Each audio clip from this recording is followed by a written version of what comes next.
Dito sa video na to guys, bali nagkape muna tayo, kakagising lang natin. So kape tsaka yosi muna.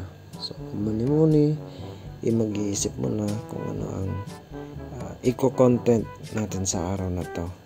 So ayun na nga, abang nagyoyosi ako at nagkakape, so iniisip ko, imumok ko yung yung alaga kong mga pusa. Tara.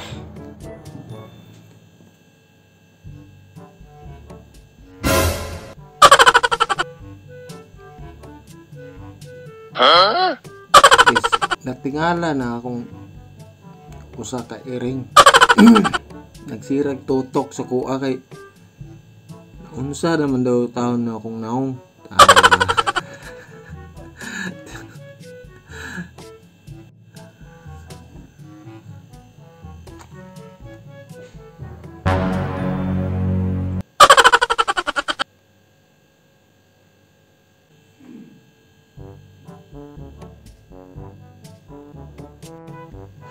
Okay ra dada ah. Okay ra kay ko. Wa man may kuan ga bi sugod sa launa masira magtambling-tambling. Pag na kay iring guys, okay kayo kay lipay kay ka. Kung kay tug sa adlaw, abot sa kadlaw mo po kay tug. Dito nga banda guys, balik kinarga ko na si Diggy. Nga pala guys, ini-encourage ko kayo na kung saan man tayo sa lupalok ng mundo, lagi nating tandaan na lahat ng hayop ay may karapatang mabuhay. Mabuhay na matiwasay. I-share natin pagmamahal sa kanila at irespeto.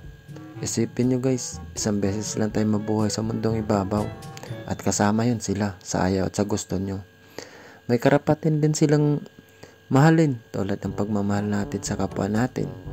May karapatan din silang makakain ng malinis, hindi lang galing sa basurahan, kundi malinis na pagkain. Sana kung makakita kayo ng pusa, pakainin nyo. At kung di nyo naman sila kayang pakainin, huwag nyo silang saktan. Hayaan nyo lang sila.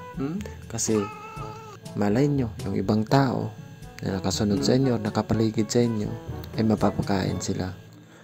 At lagi niyong tandaan guys, tayo ang pinakamatalinong nilalang sa mundong ibabaw.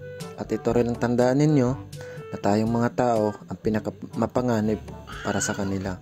Bilang may malawak na pag-unawa, so tayo ang mag-adjust para sa kanila. At tayo ang tutulong para sa kanila.